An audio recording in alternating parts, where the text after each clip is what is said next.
Welcome to everybody, and welcome to Jennifer Bobiwash, and thanks for being here. Hi, thanks for having me. So Jennifer is coming to us tonight from London, or just outside London, where she is working. I just finished watching your show and really enjoyed it. I'm so glad that you came to the Morgan Wixon. Oh, thank you so much for having me. It was really fun, and I'm so grateful to Mariah for making me come back with the show, because I did go through and I did have some rewrites from the first time I did it. So it was really fun. When did you do it the first time? I did it in 2015 at Native Voices at the Autry in Griffith Park. Oh, nice. And then I had a residency at in San Diego. So I kind of zhuzhed it up and made some changes then. But I mean, a lot of things have changed in the past 4 years. So I think when she asked me, if I wanted to do it, I think it was a really good time, especially for identity, because that's what a lot of my play deals with. So right. So watching the show, I realized you are from Canada, correct? Yes, I am. Born and raised?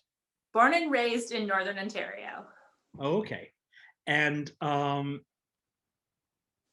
found the story so interesting, and I also started thinking about how some of the issues might also be the same or different in the United States.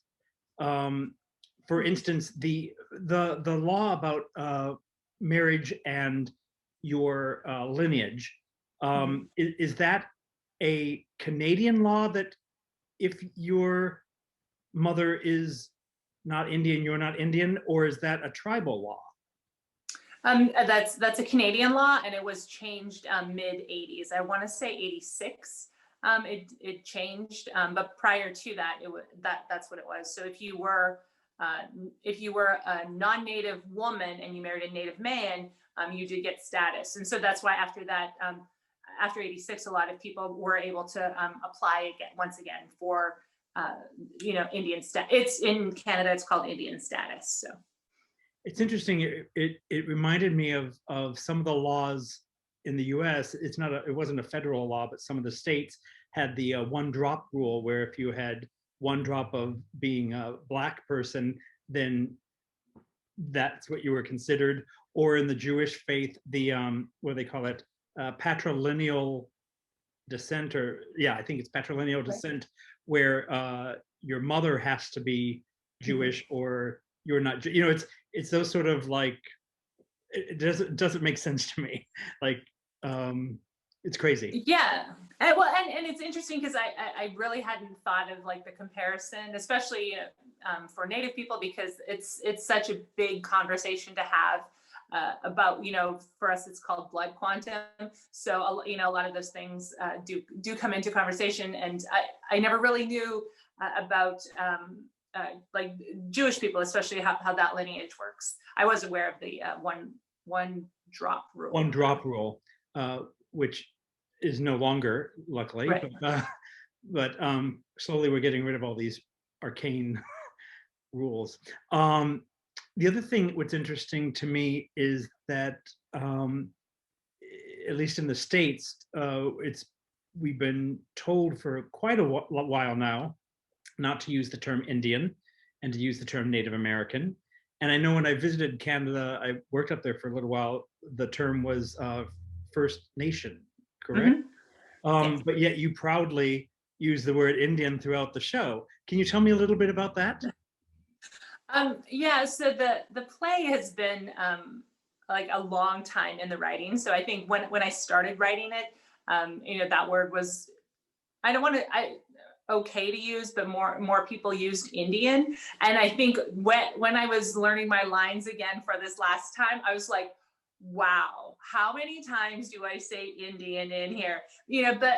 And realistically, the show was written, it's not like present day, it's more 2010. So at the time, Indian was still, not a word to be used everywhere. I think more and more in the past 10 years, it's gone away. And people how they identify is more by their tribal nation, as opposed to like Native American or American Indian or Indigenous. Like there are so many things, So many. how people are, you know, refer to Native people. So what was you went to French school. I was going to ask you what your childhood was like. We know you went from the show. We know you went to French school. Was this French school near a reservation, or does Canada have reservations like America, like the United States does, or? Yeah, it does. So the reservation was like 2 or 3 miles outside of town. So in my town, there were 3 elementary schools, and one of them happened to be French. So because, like I said, because I was living with my grandparents, that's where I went. A lot of people did speak English there, and my father speaks English. So, and he doesn't really speak French. So not a lot of French was happening at home, really. So I was wondering, this journey to write this piece, did it actually start with a box from your mother, or why did you decide to start writing this? I think it was a lot. I was just taking some writing classes, really. And so in writing classes, you would just, you know, the exercises that they have you do at the beginning of class.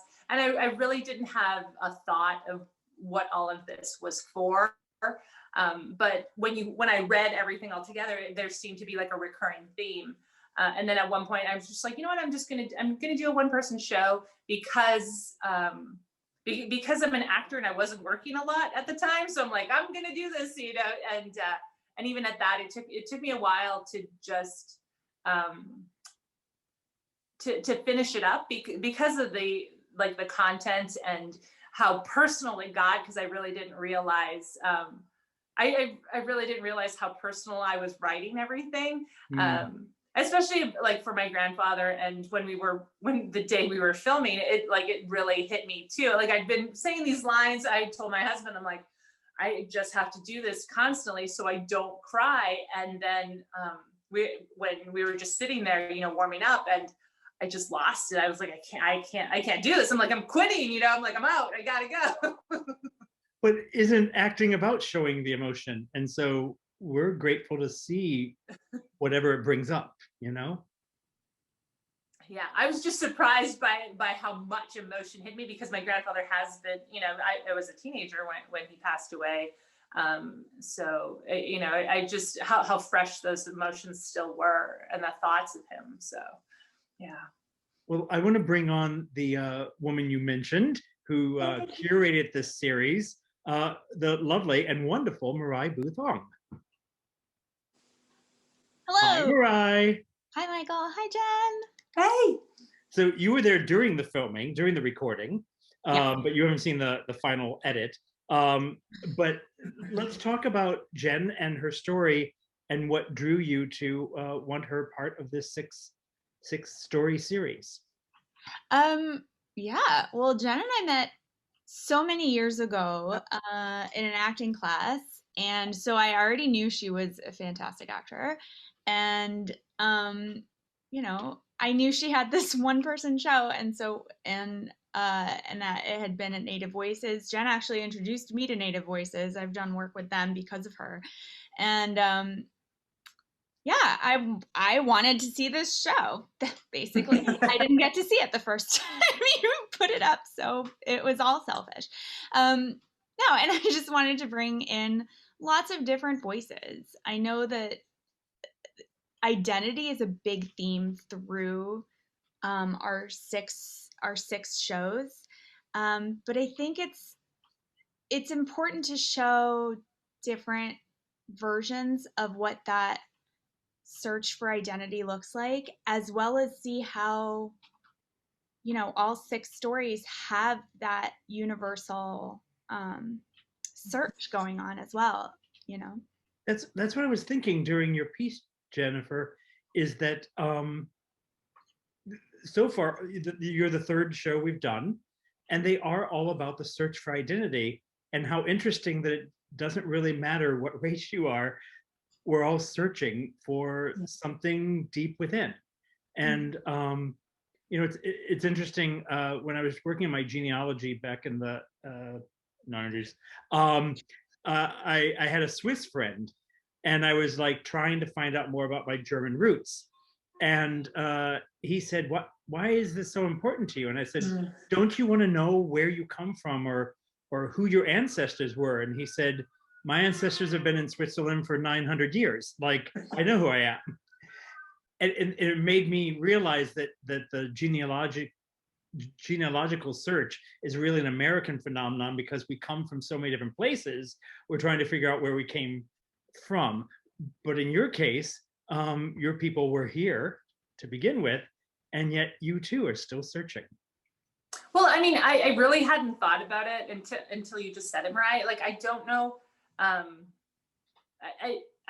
wrote it that way, like, that she was searching, but ultimately I think like she's always known who she was or who she is, and like the actor Jen and Wanda, as different as they are, they're still both they like, and I think like, and that's just me in my head, like I live in a circle, because I'm like, well, she knows who she is, but why is she looking for it, and it is because she starts from the beginning. She knows she's enrolled, she knows all of this, so why is she having this existential crisis now? So when you say searching, I'm like, I wonder, I still wonder, because there's so many rewrites that I still want to do. I'm like, what is she really searching for then at the end? Do you know yet? No, I don't. Because for me, I think the impetus to answer your earlier question as well, it was a lot of people when I came to LA was, I'd never had people come up to me before and tell me how Native they were, or, that they were Cherokee or whatever. I'd never had that happen to me before. So it really struck me, and it was kind of like a continual thing. And that's how people were relating to me. And I don't know that it made me feel uncomfortable, but it made me wonder, because I've always known who I am. And when I say I'm Native, I'm like, oh, you're from a reservation. And, so we're, and you talk, and then you realize that some people have no idea. They've just been doing a genealogical search, and they know of some story in their family history. So there's no real connection there. So I think a lot of that has to do with it as well. And for me, because I'm like, I know where I'm from, I know who my people are, and it's just, I think it's that search to why other people want to be a part of like the greater collective as well. That's so interesting. Do you feel like people make you like prove your nativeness, or that they're trying to prove theirs to connect with you? I don't know. I think though, because of people, coming up and asking those questions, I feel I have to prove myself more, like your earrings, your shirt, everything you do and say when you walk out into the world, like my braid. Well, that's just because I don't know what to do with my long hair, but I genuinely feel, and I think there's a line in there, in the play that's, that I feel I always have to prove myself. But at the end of the day, I'm like, ask me for my card. I have no problem. Like, here's my card, here's my information. I know who I am. I know where I'm from. But still, there's still that thing that I still have to go out. I have to go learn. I have to be more Indian. I have to be more Native. I don't know what word to use anymore now. Than the next person, especially in the entertainment industry as well, because there hasn't been, a very good record of casting actual Native people. So, there's that to pile on to everything as well. So what are you doing now? What is your next step? And you may not be able to tell us titles, but what are you doing in the UK? I've been here since right after we were filming, like the next day I left. And I'm filming something. I don't know that I can even say the network. So I'm filming something. I'm filming 3 episodes. It was so exciting. Oh my gosh. It was so much fun. And it's been interesting because of the different COVID rules here and just being on set with so many people. There's so many background people. It was like, wow, and in the US, we can't even go to the theater, so. Well, you'll have to tell us when you're allowed to say it so we can let everyone know. But after this, what is your next step? Do you want to write something else, or do you want to continue zhuzhing this piece? I'm in a writer's lab right now with a theater in Boston. So I have a play to finish there, and that started from just COVID restrictions. And so on Facebook, he doesn't do it anymore, but our chief, he would go on every day going, hi, this is Chief so-and-so, and he would give the stats, and he would be like, be safe out there. And because I'm not at home, it just really struck me, that I was like, wow, they closed the borders of the reservation. You had to be a resident to go back. And so just how that feeling was. So if you were a city and urban native person and you had to go back home, how would that be? So I'm finishing up that play. And then Native Voices also has their annual call for scripts. So I am trying to finish another play for that with the theme of home, which seems appropriate now as well too. Another word for identity in many cases. Yeah. Do you, being in England right now, do you feel you're looked at differently?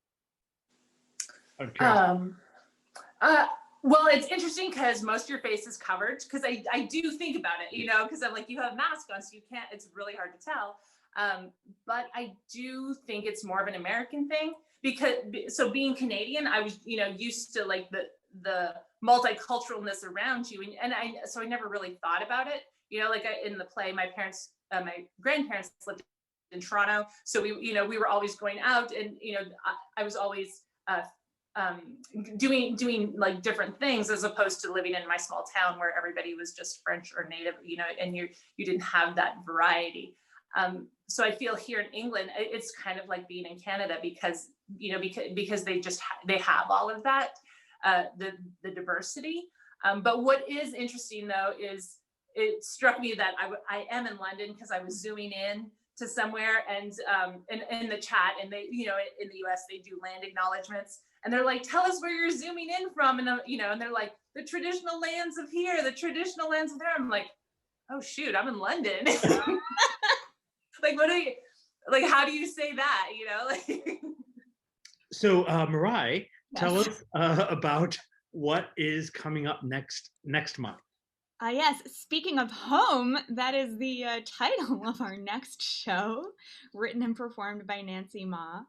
It is the story about being Chinese American and first generation, and her story and her family, and also how she has found her way back to home and her identity. And then in June, following that, we have The Last Goodbye, written and performed by Madeline Rochester Kravitz. And that is about how Alzheimer's helped, that her mother had Alzheimer's, and it helped to heal their relationship that was a little bit fractured. And I think a lot of people think that Alzheimer's will tear you apart from your loved ones, and although that can be the case, in Madeline's case, it brought them together. So that's really interesting, and she sings in it, which is fantastic. Oh, nice. Amazing voice. And then we wrap up the series with Mommy Monster, written and performed by April Wish, and that's been written entirely during the pandemic, and it's about raising her young son, who is her second child. So this is her second one-woman show, about raising a good, kind, gentle boy in a world that isn't always good or kind and never gentle. So yeah, so that's our lineup for the rest of the series. Very excited. So 3 more shows about identity, home, finding yourself, and understanding yourself. which just goes to show that we're all in that search. Jennifer, did you have anything else you wanted to share with us? No, I'm really bummed that I couldn't do this like live after the, but I have another show to do, so that's why. I mean, no, and that's awesome. And it's bedtime in London, so. No, I have a tech in like 2 hours, so I have to. Really? Yeah, and then at 4 a.m. My time, we have tonight's show, or tonight's show, Saturday's show, and so yeah, and so I'm the backup tech person for that, so I have to be on Zoom. So luckily, I'm not on camera. So when are you sleeping?